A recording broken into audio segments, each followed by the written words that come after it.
News. PJ Bupati Brebes ingatkan jangan ada monopoli dan mafia tanah di Brebes.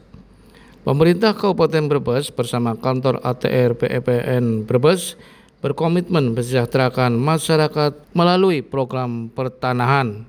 Penjabat Bupati Brebes Iwanuddin Iskandar SHM mengingatkan bahwa proses pensertifikatan tanah secara baik, jangan ada pihak yang memonopoli dan mafia tanah di Brebes. Ini penting diingatkan agar kesejahteraan masyarakat bisa tercapai.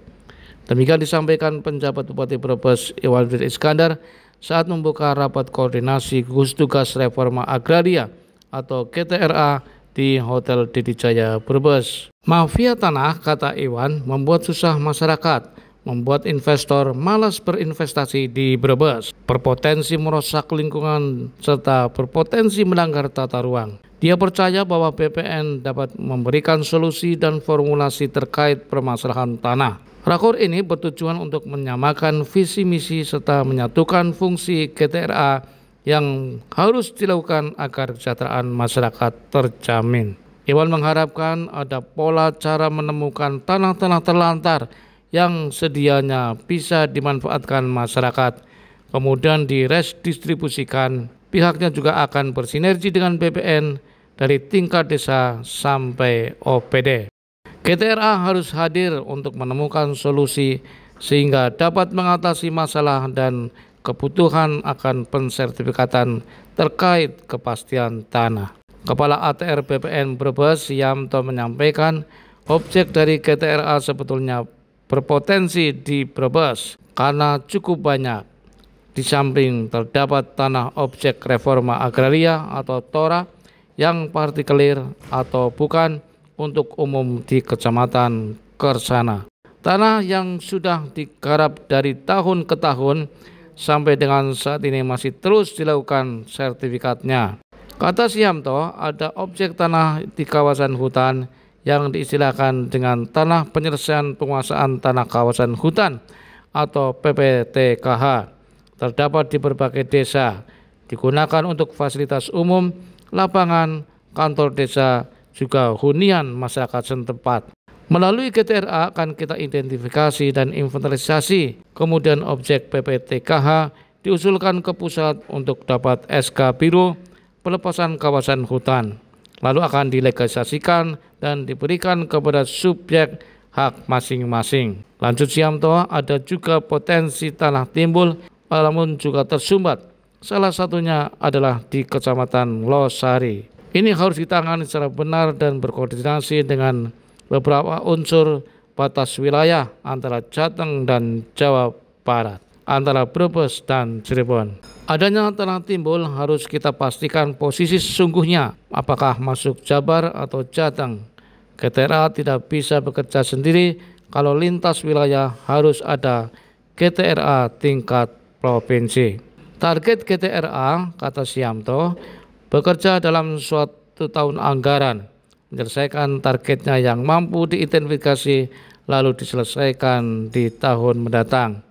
Akan terus berlanjut karena selain melakukan identifikasi dan inventarisasi terhadap potensi terhadap objek, GTRA juga melaksanakan akses reforma agraria.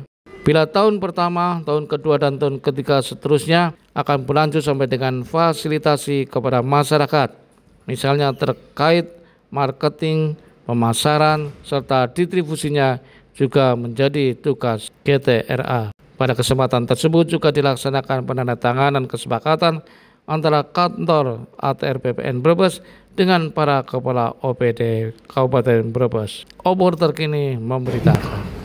Gugus tugas reforma agraria di Kabupaten Brebes ini hari ini dilakukan rakor oleh teman-teman semuanya. Untuk apa? Untuk menyamakan visi misi, untuk menyatukan fungsi GTRA yang harus dilakukan dan harus untuk kesejahteraan masyarakat harus terjamin. Berikutnya adalah nanti di sini diharapkan ada pola cara pertama adalah menemukan tanah-tanah terlantar yang sedianya bisa dimanfaatkan oleh kesejahteraan masyarakat. Kemudian bisa diredistribusikan kepada masyarakat. Terus yang lainnya adalah dapat sinergi dengan semua yang ada di objek kita, baik di tingkat desa maupun di lingkungan hidup, di PU, tata ruang dan sebagainya. Seperti kita ketahui bahwasanya Brebes ini penduduk sangat banyak, dan capaian dari GTRA maupun sertifikat yang dilakukan oleh dari Kepala BPN Kabupaten Brebes ini sangat luar biasa signifikannya. Dan saya tentunya gembira, harapan saya adalah dapat pola lagi dari forum GTRA di Kabupaten Brebes ini untuk menemukan solusi-solusi sehingga mengatasi masalah dan kebutuhan akan penyertifikatan, akan kepastian tanah, dan sekali lagi jangan ada monopoli tanah dan mafia tanah yang ada di Kabupaten Brebes. Ini penting saya ingatkan, jangan ada mafia tanah yang ada di Kabupaten Brebes. Pertama, membuat susah masyarakat. Kedua, membuat investor menjadi malas berinvestasi di Brebes. Ketiga, berpotensi merusak lingkungan. Keempat, berpotensi melanggar tata ruang yang ada di Kabupaten Brebes. Seperti itu kira-kiranya nanti formulasi bagaimana. Saya percaya Pak Sianto selaku Ketua Harian bisa mengatasi dan memberikan formulasi ini. Ya, ini kalau bicara objek dari GTRA, sebetulnya potensinya di Brebes ini cukup banyak ya. Di samping kita yang pertama itu punya tanah objek Tora, ya itu partikelir ya di Kecamatan Kersana. Ini yang sudah kita garap dari tahun ke tahun. Sampai dengan saat ini juga masih terus kita selesaikan untuk sertifikasinya tanah partikelir di Kersana. Lalu kemudian ada juga tanah objek di kawasan hutan yang kita sering namakan PPTP KH, penyelesaian penguasaan tanah di kawasan hutan. Ya, ini terdapat di berbagai desa, di berbagai lokasi dengan penggunaan ada yang untuk fasilitas umum, ada lapangan, ada kantor desa, ada masjid dan seterusnya, dan juga ada yang untuk hunian masyarakat setempat. Nah, ini nanti melalui GTRA ini akan kita identifikasi, akan kita inventarisasi untuk kemudian objek PPTPKH ini tentu nanti harus diusulkan ke Kementerian Kehutanan tingkat pusat untuk dapat istilahnya itu SK biru pelepasan kawasan hutan, dan itu nanti akan kita legalisasi kepada subjek-subjek hak masing-masing. Kemudian yang ketiga, kita juga ada potensi tanah timbul. Nah, cuma tanah timbul ini tersebar juga di berbagai wilayah. Salah satunya di Losari ini yang memang ini harus kita tangani secara benar gitu ya, terkoordinasi karena ada unsur batas wilayah antara Jawa Tengah dan Jawa Barat, antara Brebes dengan Cirebon. Jadi di situ tanah timbul ini harus kita pastikan positioningnya sesungguhnya secara kewilayahan masuk Jawa Barat atau Cirebon, ya, ataukah dia masuk ke Brebes Jawa Tengah dalam hal ini. Nah, GTRA tentu saja nanti tidak bisa bekerja sendiri, ya. Kalau lintas wilayah tentu nanti harus ada GTRA tingkat provinsi dan juga dengan GTRA dari wilayah Jawa Barat.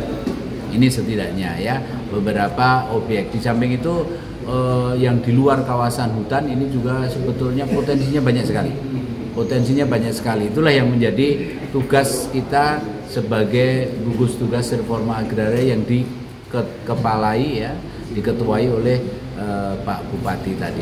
Ada targetan sampai kapan Pak gugus tugas bertugas Pak? Gugus tugas reforma agraria sesungguhnya dia bekerja dalam 1 tahun anggaran menyelesaikan targetnya yang mampu di-invent lalu diselesaikan. Di tahun yang akan datang tentu kita masih terus berlanjut karena GTRA ini juga ya di samping tadi melakukan invent terhadap potensi objek GTRA, dia juga melaksanakan akses reforma agraria tahun pertama, tahun kedua, tahun ketiga. Jadi ini berlanjut ya, berlanjut. Yang tahun ini dapat, nanti di tahun depan nanti akan ada arah tahun kedua. Ya, karena masing-masing arah tahun pertama, tahun kedua, tahun ketiga ini kegiatannya sudah saling berbeda. Ya, berbeda-beda sampai terakhirnya itu nanti sampai kepada fasilitasi kepada masyarakat, misalnya terkait dengan marketing, pemasarannya, distribusinya, gitu ya, packagingnya dan seterusnya. Itu menjadi tugas GTRA juga. Oke, terima kasih.